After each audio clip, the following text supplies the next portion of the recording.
Je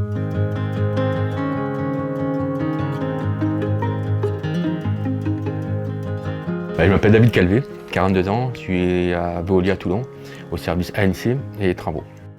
Quand je m'étais fait le premier entretien, j'avais dit que je portais des appareils auditifs, tout ça et tout, j'ai senti de suite que bon, il n'y aurait pas d'handicap en fait à ce niveau-là, qu'ils m'ont mis de suite à l'aise, voilà en fait.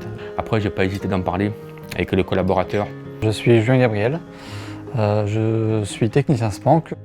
Alors, je travaille avec David Calvé depuis environ 3-4 ans. Alors au quotidien, il n'y a pas d'attention particulière, au contraire, même je pense qu'il faut le traiter de manière égale. C'est ce qu'il y a de mieux pour lui et pour nous, c'est comme ça qu'on marche le mieux en fait, tout simplement.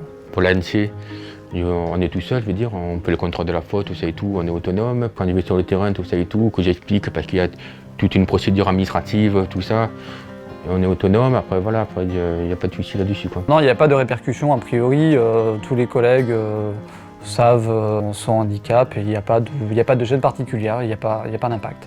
Sur les chantiers, bon, il y a du bruit de partout, hein, tractopelle, marteau-piqueur. J'ai même un petit avantage que je lis sur les lèvres. Quand je suis arrivé au pivot, comme c'était beaucoup de téléphonie, ils m'ont donné le casque avec le petit micro là. C'était super. Alors au quotidien, il n'y a pas eu d'aménagement particulier. Le seul truc, c'est que le haut-parleur du téléphone fonctionne bien. Donc mon téléphone, bien sûr, le son il est au fond. Des fois, quand je fais répéter une fois, 2 fois, en fait, lui il entend. Du coup, il le note lui, après il me dit voilà, c'est ça. Donc voilà, on s'adapte, on s'adapte. C'est surtout faire attention à ce qui nous regarde bien lorsqu'on parle ou lorsqu'il y a quelqu'un qui rentre, dire quelqu'un là. On est comme tout le monde en fait. Hein.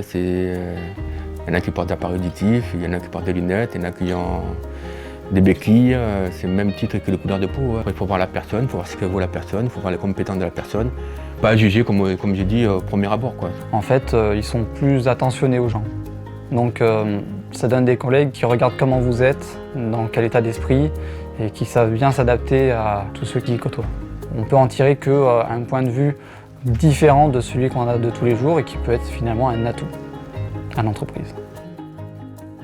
Je suis déclaré travailleur handicapé depuis la naissance de mon premier, il y a 6 ans.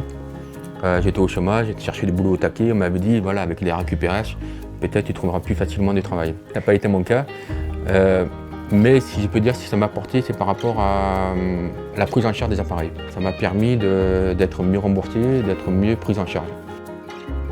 Il y a un manque de connaissances sur le nombre de personnes en situation de handicap dans Veolia, tout simplement. Il peut y avoir aussi bien des techniciens, des employés, des cadres. De le démontrer qu'on peut avoir des postes à responsabilité tout en étant en situation de handicap pourrait être un élément moteur pour l'intégration de ces personnes. Il ne faut pas que ce soit un frein pour avancer, tu as ça, tu fais avec, tu t'adaptes, tu avances.